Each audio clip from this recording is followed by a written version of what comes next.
ಈ ವಿಡಿಯೋದಲ್ಲಿ ಕೆಗೆ ಸಂಬಂಧಪಟ್ಟಾಗ ಎರಡು ಮುಖ್ಯವಾಗಿರುವಂಥ ಅಪ್ಡೇಟ್ ಮತ್ತು ಆಮೇಲೆ ಎನ್ ಟಿ ಎಗೆ ಸಂಬಂಧಪಟ್ಟಾಗಿ ಒಂದು ಅಪ್ಡೇಟ್ ಇದೆ. ಮೊದಲು ಎನ್ ಟಿ ಬಗ್ಗೆ ಹೇಳ್ತೇನೆ. ನೀಟ್ ಅಡ್ಮಿಟ್ ಕಾರ್ಡ್ ನಾಳೆ ಅಂದರೆ ಏಪ್ರಿಲ್ 27ನೇ ತಾರೀಕು ಬೆಳಗ್ಗೆ 10 ಗಂಟೆ ಆದ ನಂತರ ಅವೈಲೇಬಲ್ ಆಗುತ್ತೆ. ಇನಿಷಿಯಲಿ ಸ್ಟಾರ್ಟಿಂಗ್ ಅಂದರೆ 10 o'clock ನಿಮಗೆ ಸ್ವಲ್ಪ ಸರ್ವರ್ ಪ್ರಾಬ್ಲಮ್ ಆಗ್ಬೋದು, ಬಟ್ ನಾಳೆ ಆರಾಮಾಗಿ ಅದನ್ನು ಡೌನ್ಲೋಡ್ ಮಾಡ್ಕೊಳ್ಬೋದು. ಒಟ್ಟಾಗಿ ನಾಳೆ ಅವೈಲೇಬಲ್ ಆಗುತ್ತೆ.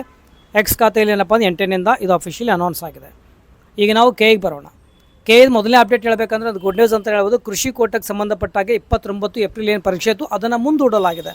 ಯಾಕಂದರೆ ನೀಟ್ ಪರೀಕ್ಷೆ ಇರುವ ಕಾರಣದಿಂದಾಗಿ ಮೇ 10ನೇ ತಾರೀಕು ಪ್ರಾಕ್ಟಿಕಲ್ ಎಕ್ಸಾಮ್ ಏನಪ್ಪ ಅಂದರೆ ನಡೆಯುತ್ತೆ. ಒಟ್ಟಾಗಿ ಮುಂದೂಡಲಾಗಿದೆ. ಏನು 29 ಏಪ್ರಿಲ್ ಇರೋದಿಲ್ಲ, ಮೇ 10ನೇ ತಾರೀಕು ಕಂಡಕ್ಟ್ ಮಾಡಲಾಗುತ್ತೆ. ಅಡ್ಮಿಟ್ ಕಾರ್ಡ್ ಸಂಬಂಧಪಟ್ಟಾಗೆ ಅಪ್ಡೇಟ್ ಬಂದಾಗೂ ಸಹ ನಿಮಗೆ ತಿಳಿಸಿರ್ತೇನೆ. ಓಕೆ, ಆಮೇಲೆ ಎಲಿಜಿಬಲ್ ಮತ್ತು ನಾನ್ ಎಲಿಜಿಬಲ್ ಲಿಸ್ಟ್ ಆಲ್ರೆಡಿ ಬಿಟ್ಟಿದ್ದಾರೆ. ಸೊ ಅದರ ಲಿಂಕ್ನ ಈ ವಿಡಿಯೋದ ಕಮೆಂಟ್ ಸೆಕ್ಷನಲ್ಲಿ ಕೊಟ್ಟಿರ್ತೇನೆ, ಚೆಕ್ ಮಾಡ್ಕೊಳ್ಳಿ. ಮೂರನೇದು ಮುಖ್ಯವಾಗಿರುವಂಥ ಅಪ್ಡೇಟ್ ಏನಪ್ಪ ಅಂದರೆ ಒಂದು ಲಾಸ್ಟ್ ಚಾನ್ಸ್ ಅಂದ್ಕೊಳ್ಳಿ. ಕೆ ಎ ನಿಮಗೆ ಮತ್ತೊಂದು ಎಡಿಟಿಂಗ್ ಆಪ್ಷನ್ ಬಿಟ್ಟಿದ್ದಾರೆ. ಅದ್ರ ಲಿಂಕ್ ಸಹ ಕೊಟ್ಟಿರ್ತೇನೆ. ಏನೇ ಮಿಸ್ಟೇಕ್ ಆದರೂ ನೀವೇನಪ್ಪ ಅಂದರೆ ಅಲ್ಲಿ ಎಡಿಟ್ ಮಾಡ್ಕೊಳ್ಳಿ. ಮೇ 3ನೇ ತಾರೀಕು ಕೊನೆಯ ದಿನಾಂಕ. ಅದಾದ ನಂತರ ಯಾವುದೇ ರೀತಿ ಎಡಿಟ್ ಮಾಡೋಕ್ಕೆ ನಿಮಗೆ ಬಿಡೋದಿಲ್ಲ.